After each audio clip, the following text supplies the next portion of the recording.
So today's topic is going to be about bringing joy to our day.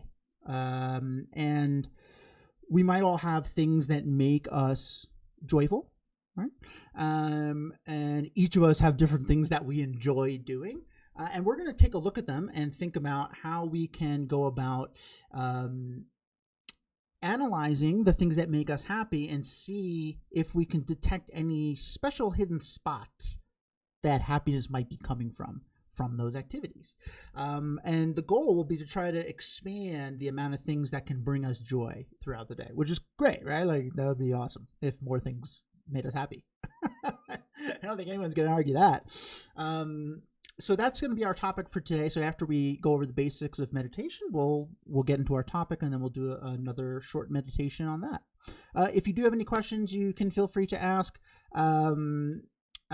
Just type your questions in the chat if that's convenient for you. If you do not want to do that, or you have a question that you think of after the class is over, I get it. That happens to me all the time. No worries. I'll put my email in the chat later for you to email me any questions that might come up. All right? Okay, cool. Hey, Nina. Hey, Mary. Okay, so what is this meditation thing that we hear about? Right?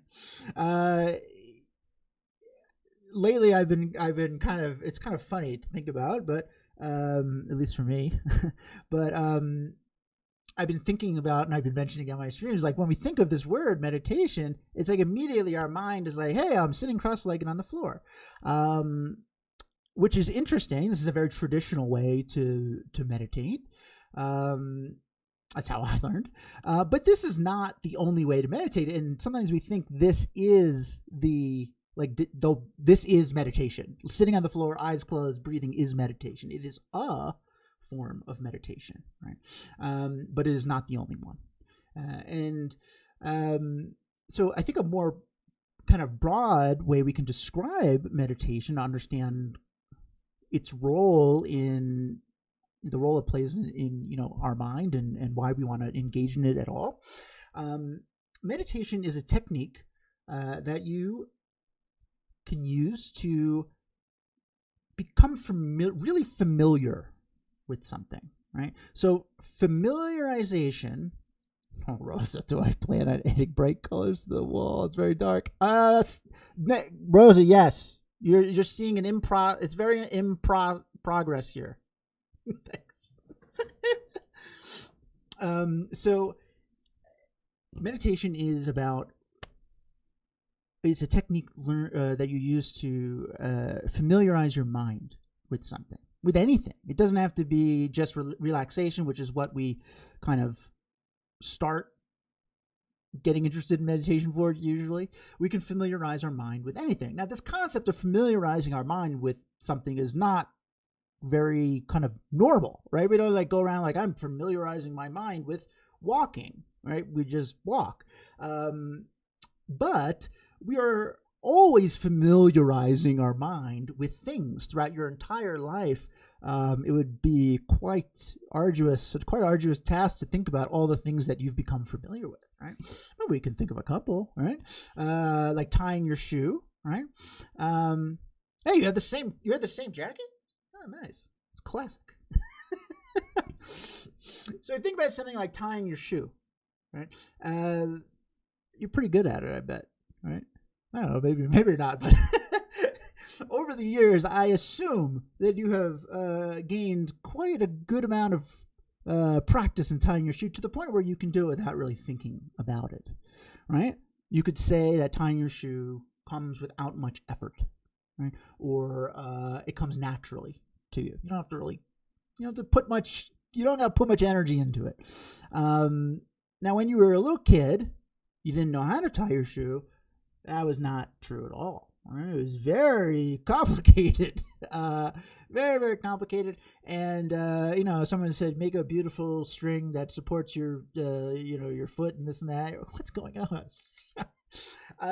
And the first time we tried to tie a shoe was a disaster.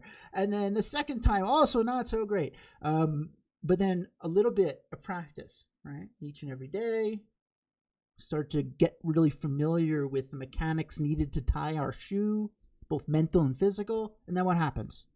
Tying your shoe becomes pretty straightforward, right? It becomes pretty effortless for you. So this is the output of familiarity. The more familiar you are with something, the more kind of readily it shows up, the less effort you need to put into having it show up, right? So this is the reason why meditation works so well for something like relaxation, right? So when we think about meditation and relaxation, sometimes we think, oh, meditation relaxes me. Not really. Meditation doesn't create peacefulness or relaxation or anything like that. It is teaching you to become familiar with what I'll call relaxed you. It's in there, right? That version of yourself that is very calm, is very peaceful. Maybe it doesn't come out as often as you would like it to. I think we're all there together. But it's there, right? Like this peaceful version of you is inside of you. It's not something you have to go and get, right? We're just using meditation as a technique to become so familiar with relaxed you that what happens? Just like tying your shoe, relaxed you starts to show up more easily. You don't have to spend as much effort to try to be calm, right? That's kind of like your default state, right? That sounds pretty good too. So now this concept of familiarization, like we use an example of relaxing, but it can be used for anything. Self-image, gratitude, being kind to yourself and others. These are all things that we don't really practice a lot. And so they're not very familiar to us. And so it takes effort for us to do them. It takes effort for us to be really patient, right? Whereas like getting annoyed, we practice that a good amount. That comes pretty easily. But something like patience, right, takes a lot of effort. But if we meditate on patience, if we practice, become familiar with patient us, right, that version of us is going to show up more easily, right? So that's really the gift of meditation. It is a tool, a very versatile tool that you can use to start to make some choices about what do you want your mind to be familiar with. What do you want to be what do you want to have be default you, right? The thing you don't have to try that hard to be. Right? Cool. And B, don't worry, we're gonna get into meditation and how we go about doing that. So that's my little kind of spiel of what meditation is. That's great. How do we go about doing it? So the first step when we learn meditation is generally breathing meditation. If you've done meditation before, you probably have done breathing meditation. It's a really good first step, and for a lot of different reasons. One is that your breath is always with you, right? So this actually hits at a very deep and important aspect of meditation, this notion that you don't need special conditions to do this, right? You don't need perfect quiet. You don't need to retreat to a mountaintop. You don't need to go to a lake. It's nice, you can go to a lake. But you don't need any of those specific circumstances in order to do this. All you need is just a little bit of time, practice, and your breath, right? So that's a really good reason why we start doing breathing meditation. So we're going to start doing breathing meditation together. And the goal here is what's more formally called single-pointed concentration. We're focusing on one thing. All right. Now, in terms of being familiar with stuff, do we think we're more familiar with focusing on one thing or focusing on a million things? Right? I mean, we're multitaskers, and even if you don't identify as a multitasker, which I'm not the best when I have a lot of different things I got to do, but I am an expert multitasker, even though I don't consider myself that, right? Sometimes I'll be teaching a lesson, I'll take a drink of water. There you go. I've just multitasked. I'm continuing to think about what I'm going to say, and I'm also drinking water. I'm multitasking, right? So this is this concept of multitasking is something that we are very well practiced in. We do it all the time, and we're experts. So single pointed concentration, which is not that, sometimes can be difficult, which is why when we start meditating, we might be like, man, that's okay, that's a little challenging, right? But the goal here is to focus so exclusively on one thing, that all the other stuff, the busyness, the, hey, worry about that project at work, oh, this thing that happened to me earlier that's really bothering me, all those other, the chatter kind of that's going on in our mind, it's going to start to fade a little bit into the background.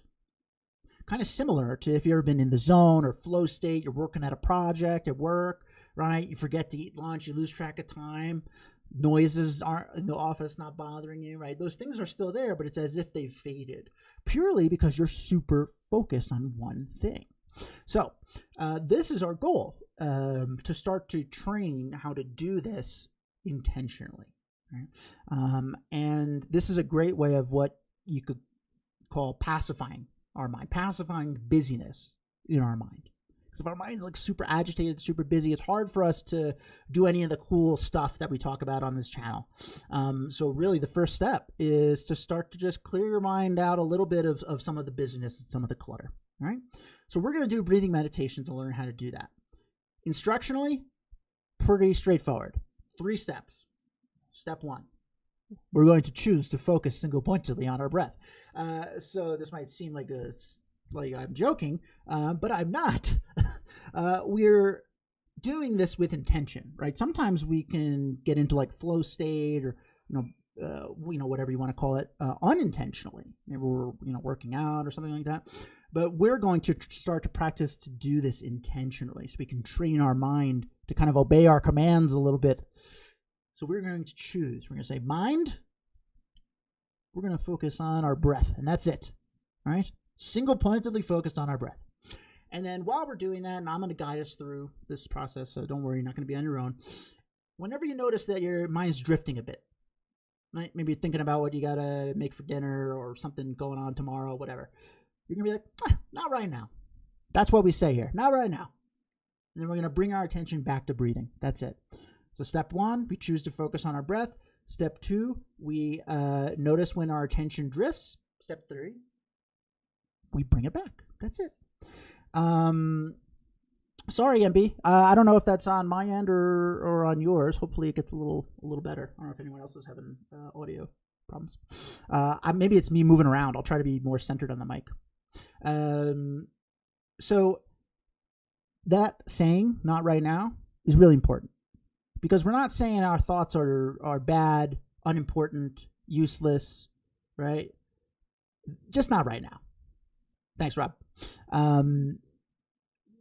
We'll get to those thoughts later. This is what training your mind is all about. It's not about preventing thoughts, but it's about starting to take ownership of when you want to think about these things, right? Do I want to think about the project I have coming up at work? Is that what I want to be thinking about right now? If the answer is yes, then that's great, right? But if the answer is no, you're trying to listen to a conversation that you're having with somebody and you're worrying about work, well, now your mind's starting to kind of be in the driver's seat. So this is what we're going to start to train our mind to do, to focus single pointedly on something that we want to focus on, okay?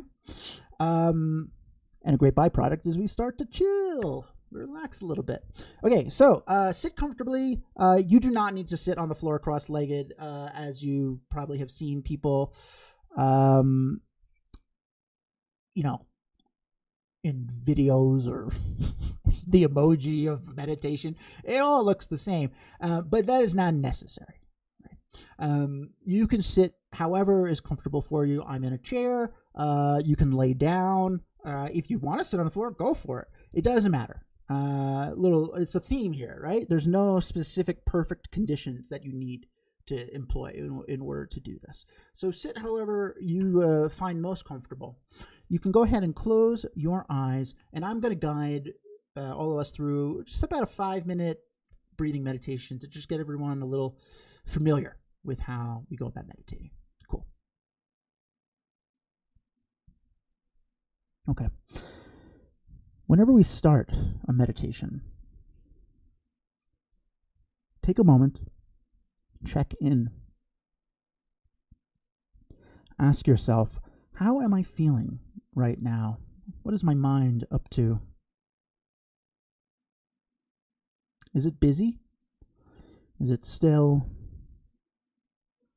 Is it worried? Is it calm? Are you happy, sad, tired, energetic? Whatever it is, it does not matter. We are not doing anything about it. We are just noticing. We are just practicing noticing what our mind is up to.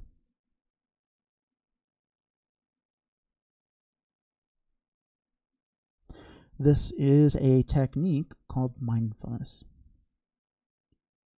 Mindfulness is an active awareness of your own thoughts moment to moment for the purpose of being able to respond skillfully to those thoughts.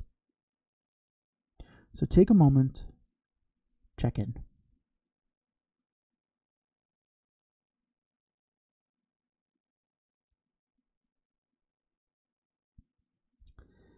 Having done that, you can now make a choice. You can choose to focus single-pointedly on your breath. Breathing in,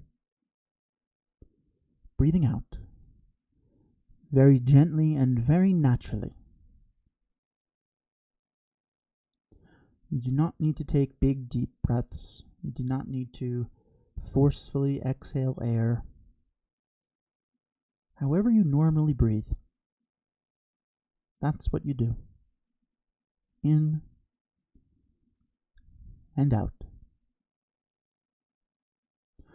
Very gently and very naturally as you begin to relax a little bit into your chair or cushion.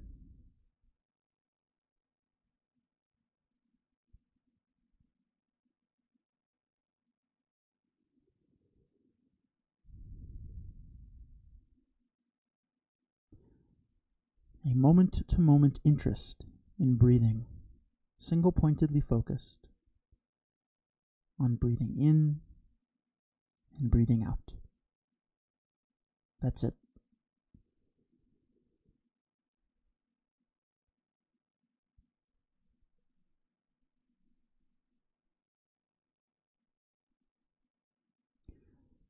At some point, as you're breathing, you'll catch your mind drifting. Maybe you're thinking about something you have to do later, something that happened earlier, something you're worried about. Whenever you notice that this has happened, we can just say, not right now, to those thoughts. We'll get to them later. And then guide your attention back to breathing. In and out. Very gently and very naturally.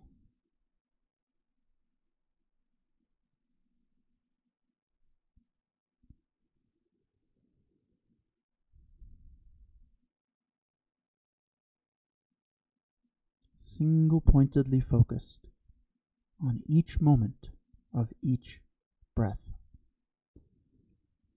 See if you can follow the entire journey of a breath. As you breathe in, air leaves the atmosphere, entering your body, filling it with life and energy.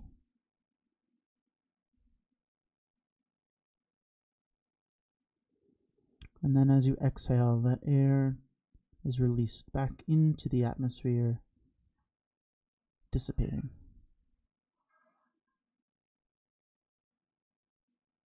A moment-to-moment interest, fascination, enjoyment.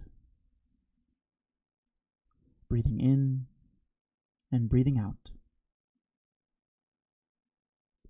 Very gently and very naturally. As you begin to relax even more into your chair or cushion.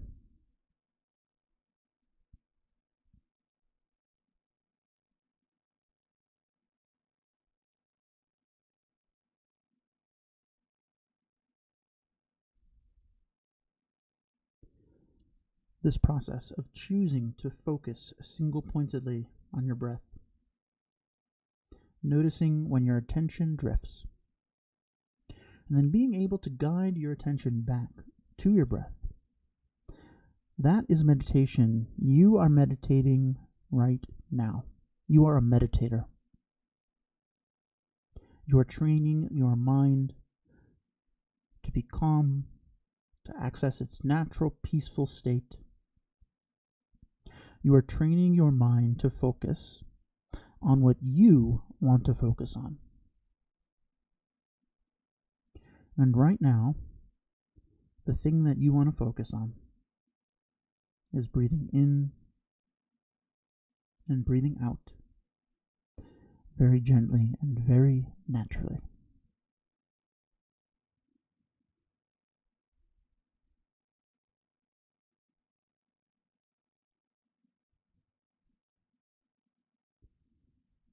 Just for the last few moments, continue to breathe and enjoy sitting here relaxing. That's all.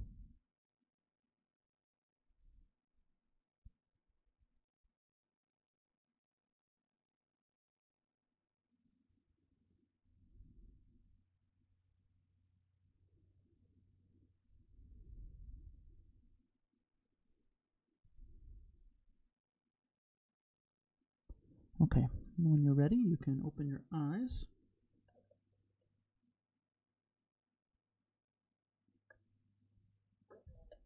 Hello. That was a kind of traditional breathing meditation. 3 steps, right? So we chose to focus on our breath. We noticed when our attention drift, and then we brought our attention back.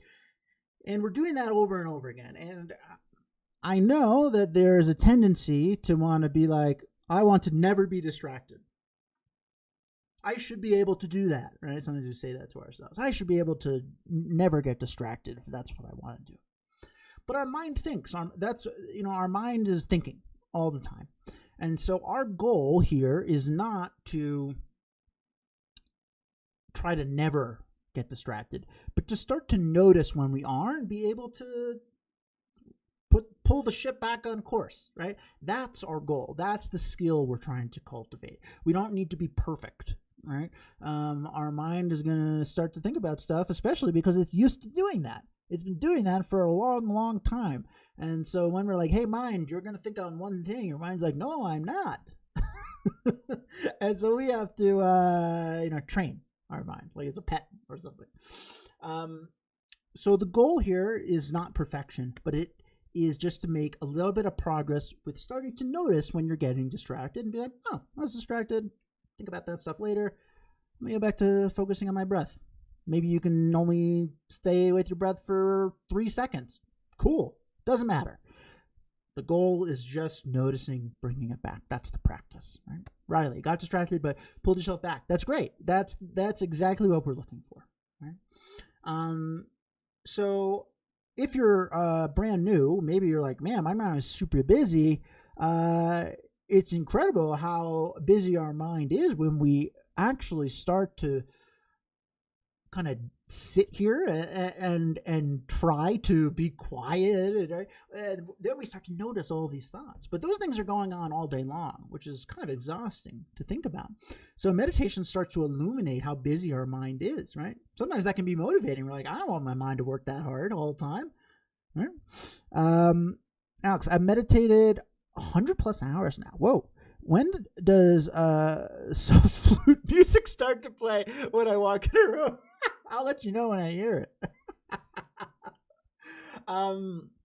First of all, congratulations on putting so much dedication into it. The results of meditation are the same for everyone, but they come at different steps, right? And a lot of that it's like anything else. How much practice are you putting in?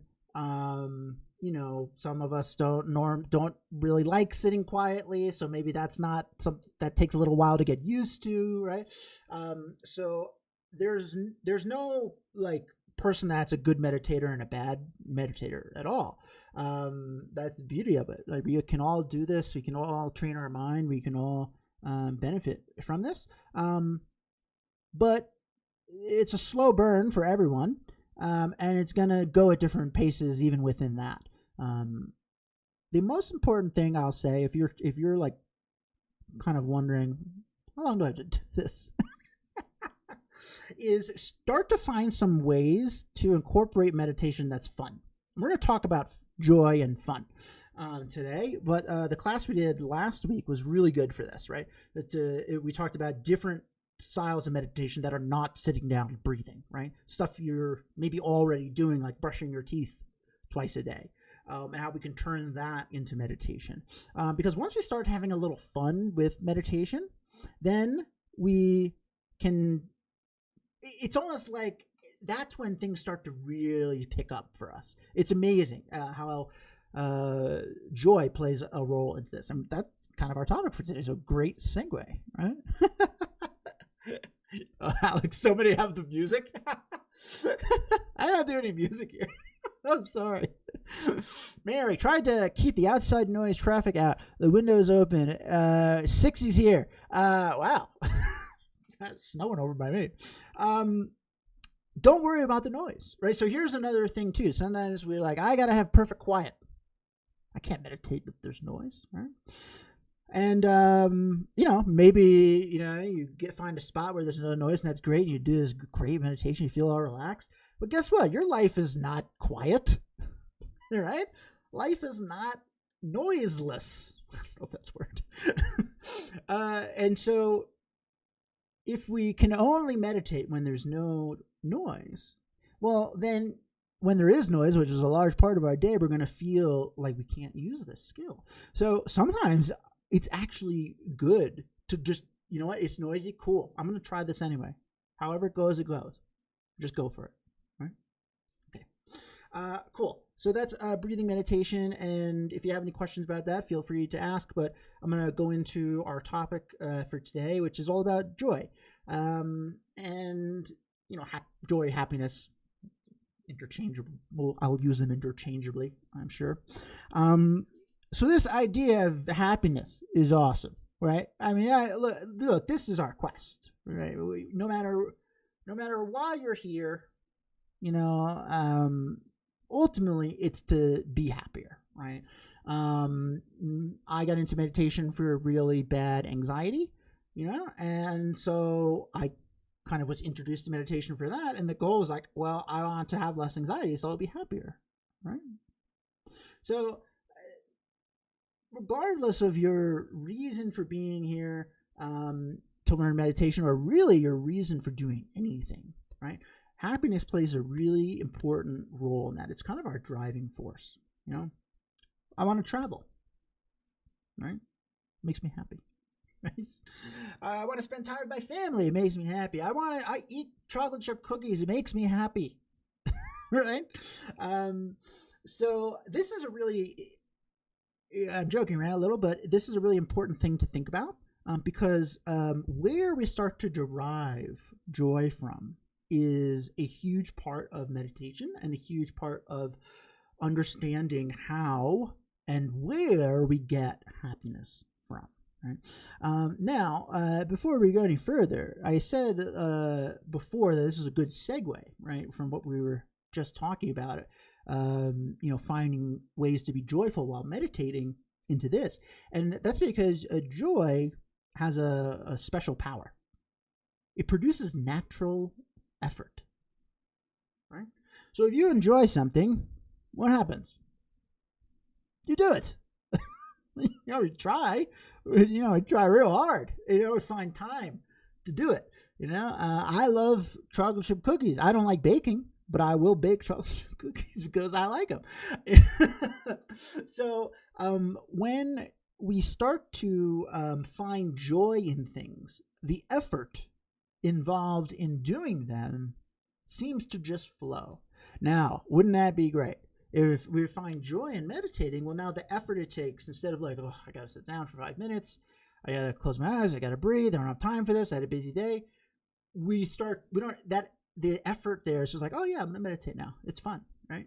And look, maybe, I don't know, maybe you don't think meditation's fun, it's fine. But this correlation between joy and natural effort is something to keep in mind throughout your day. Right? Cool. So when we think about happiness, we think about joy. Most of the times, it is most apparent in specific things or situations or people. Right? I like skiing. I live in Colorado. I like skiing. I find joy in skiing. Yeah. And so if you were to ask me something that makes me happy, I said skiing. Right? Video games, another one for me. Right? I love video games. So do video games make you happy? I said yes, they do. Video games make me happy. Right? Maybe for you it's traveling. Maybe for you it's reading. Whatever. Pick one. There's a million things. Right?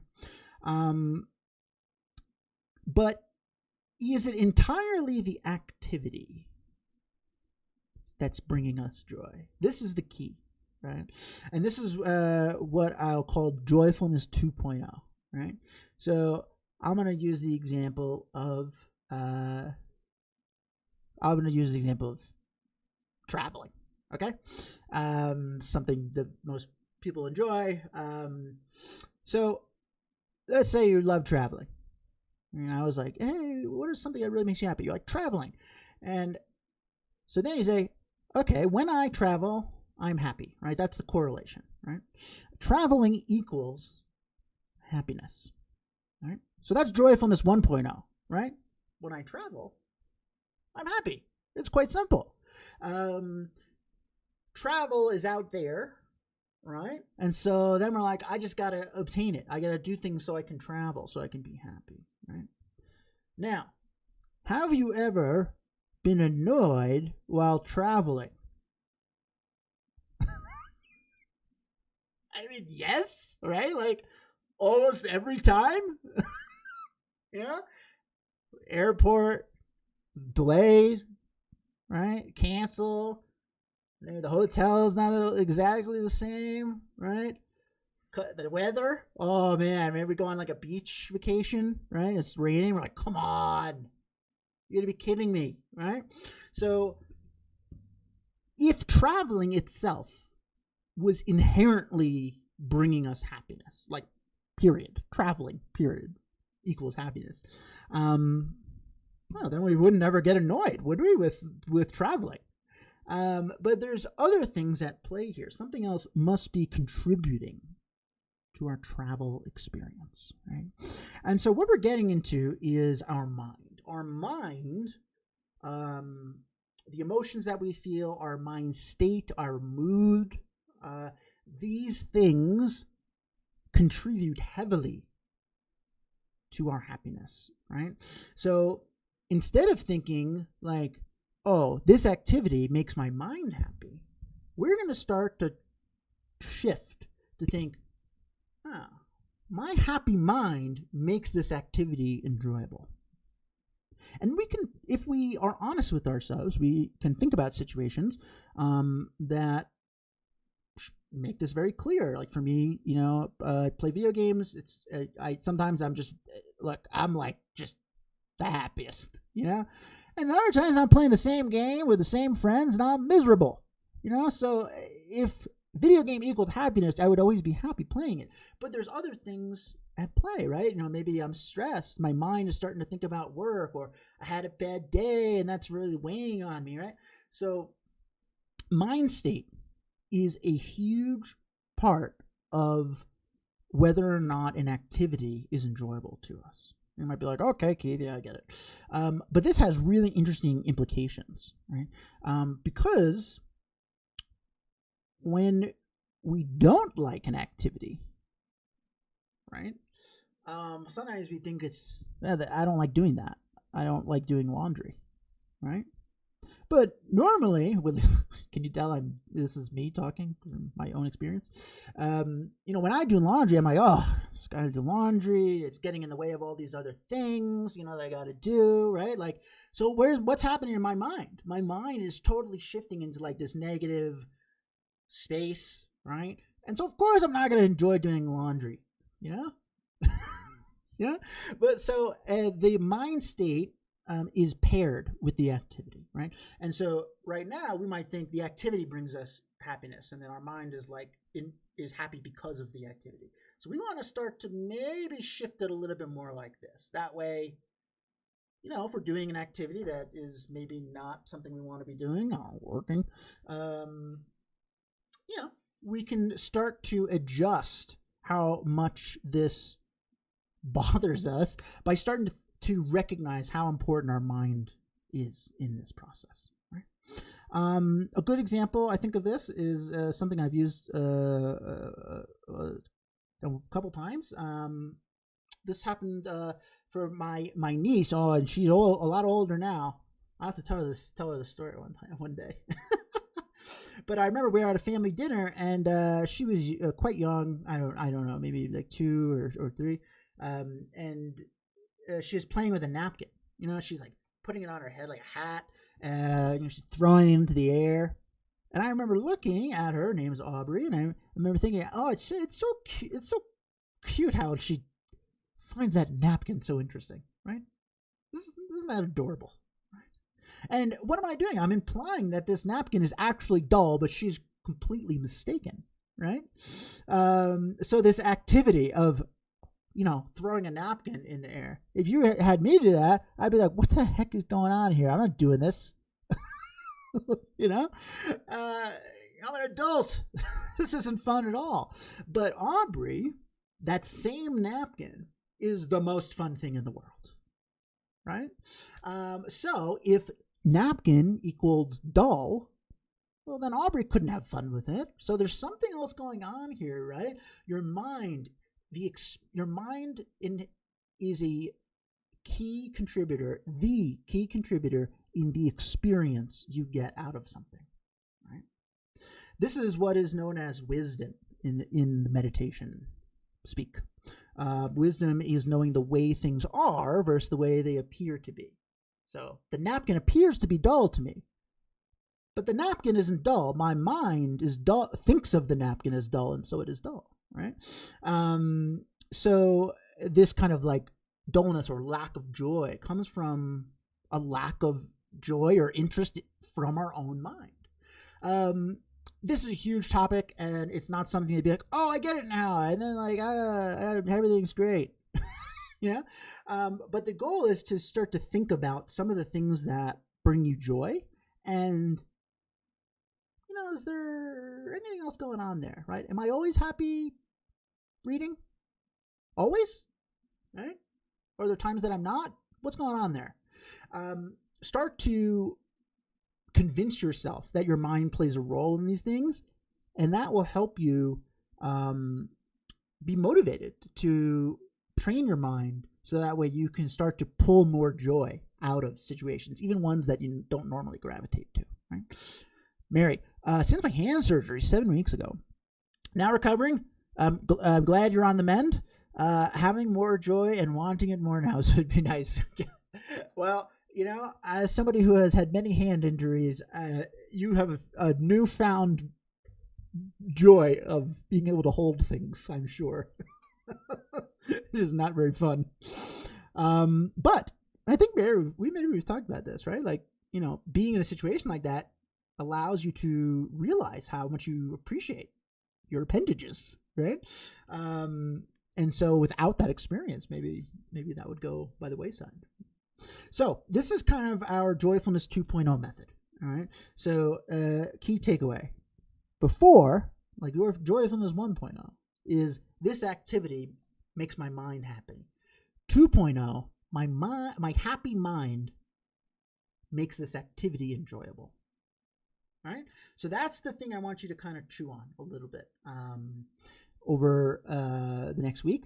And when you're kind of out and about doing things, right, we can think like, oh yeah, is my mind contributing to this a little bit?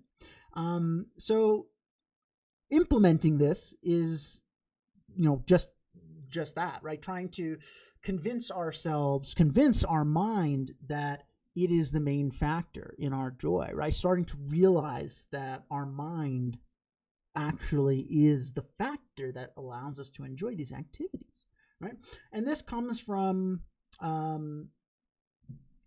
hearing you're reading books about it, you're here listening, experiencing it for yourself, logical reasoning, thinking about situations that bring you happy. Am I always happy doing this? Like we did with the travel, example. Running through those kind of logical experiments help you think critically about this and start to draw some great conclusions on it. And then the other one is a little more abstract, but like trying to be more like a kid, right? Like trying to be more like Aubrey, right? Trying to find fascination in things, even in things that you might not find fascinating, right? So when we're doing breathing meditation, right, that's a really good one, right?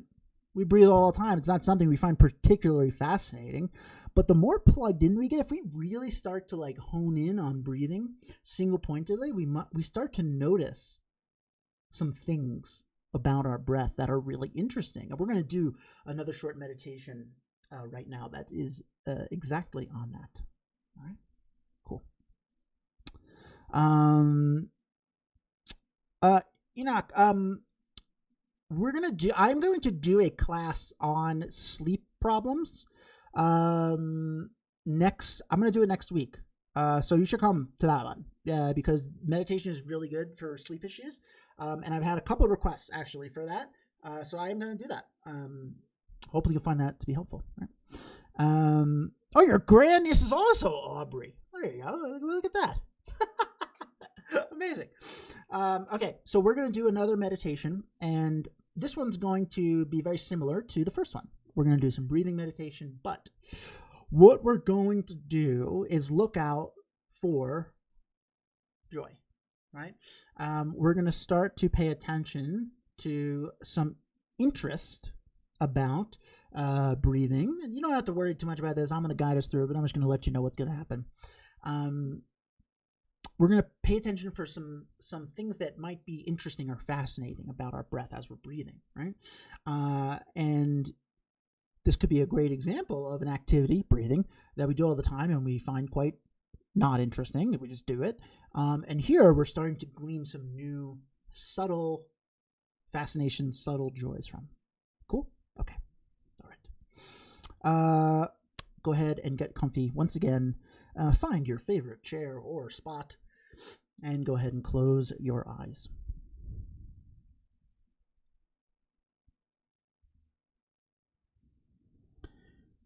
Let's check in once again.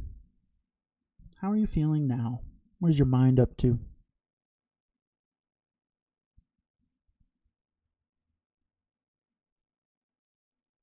Don't compare it to before.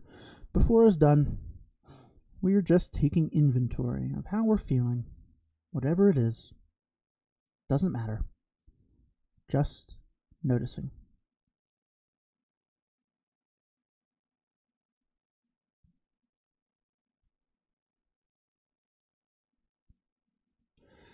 And having done that, you can once again make a choice to focus single-pointedly, exclusively on your breath. Breathing in, breathing out, very gently and very naturally.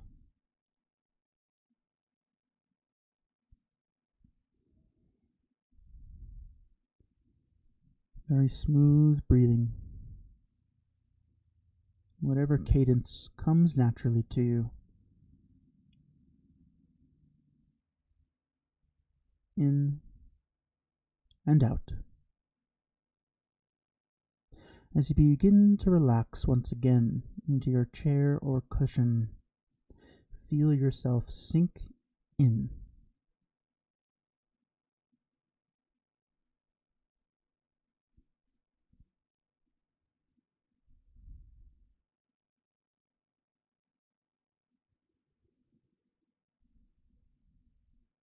And if you ever catch your mind drifting, no big deal. That's what our mind does. We can just say not right now to those thoughts. We'll get to them later. And then guide your attention back to breathing in and breathing out. Very gently and very naturally.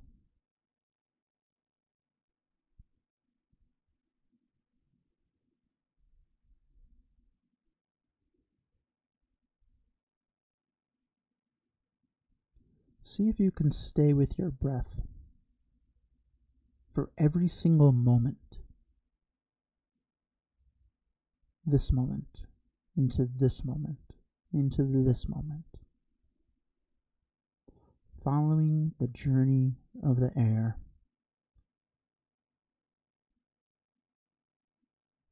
as it enters and exits.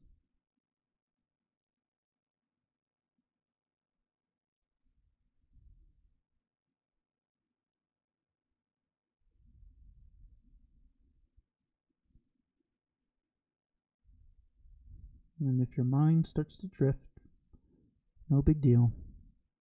You can just say not right now to those thoughts. Bring your attention back to breathing, back to following each and every moment of your breath in and out, very gently and very naturally.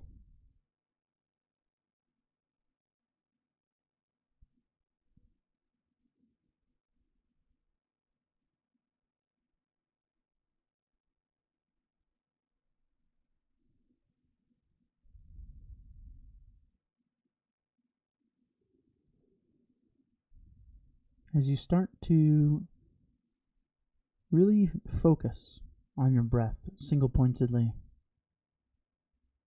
start to settle in with your breath. You may start to notice some things about breathing that you hadn't really noticed before. They've always been there, but they're starting to jump out a little bit. Maybe you're noticing how the air feels cool temperature-wise every time you breathe in. You can feel that coolness on the tip of our nose. How interesting.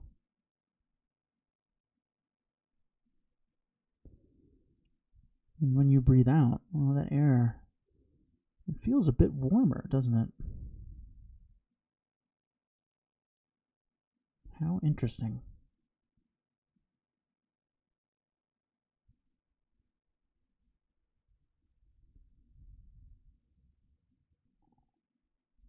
Maybe you're noticing how your body participates in each breath. Your shoulders rise when you breathe in and fall when you breathe out.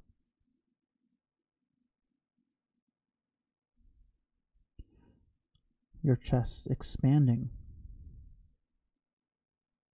contracting.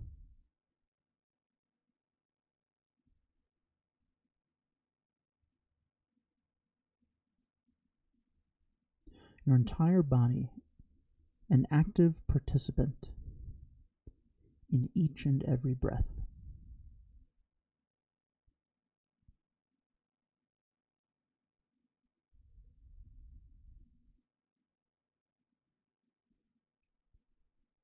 Single-pointedly focusing on something reveals some subtle interests, subtle joys about the activity. Right now, you're starting to find some subtle joys in breathing. What an incredible ability you have to be able to enjoy something as readily available as your own breath.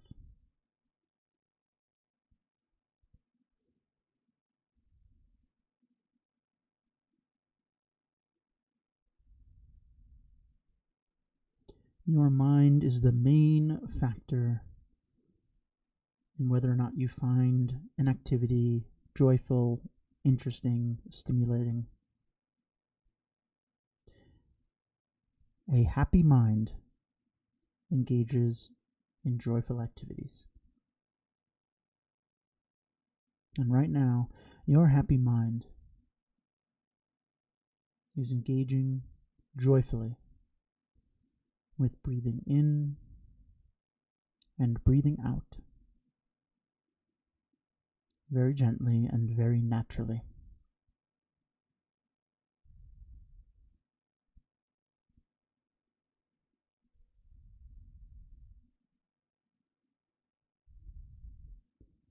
So for the last few moments, I want you to just think about what it would mean for you, for your day, for your week, for your year, for your life,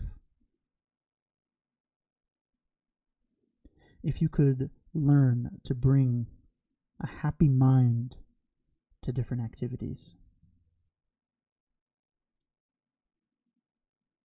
How would that change the experience of those activities?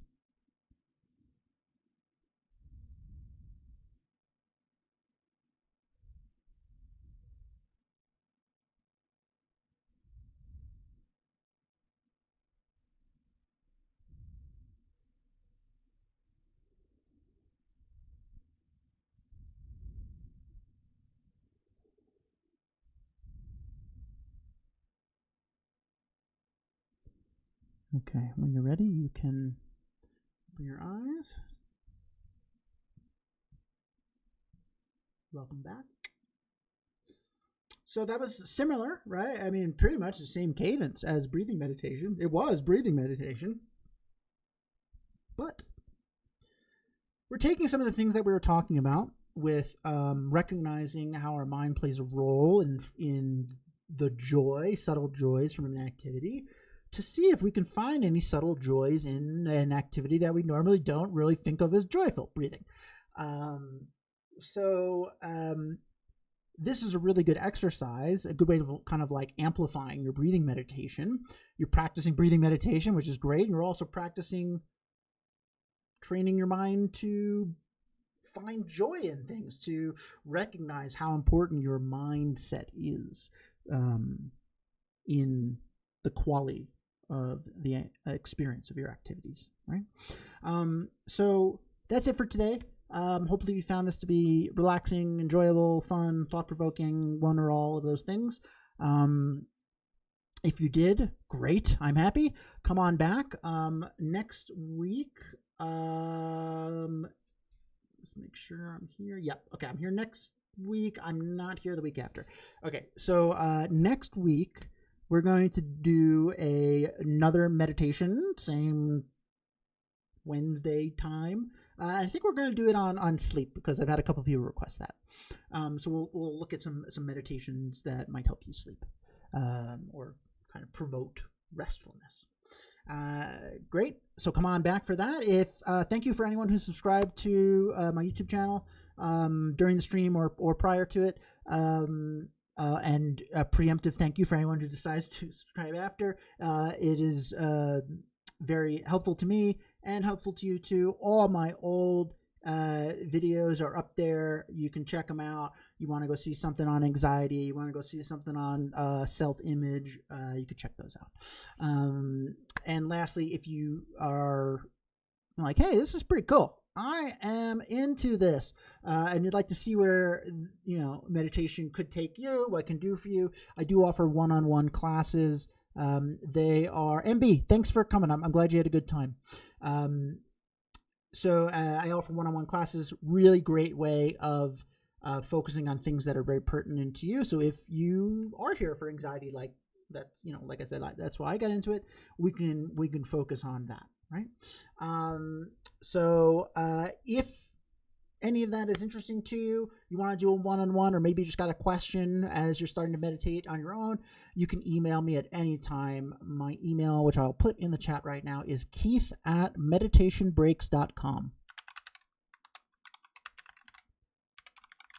I'm typing it accurately. Patrick, hello. All right.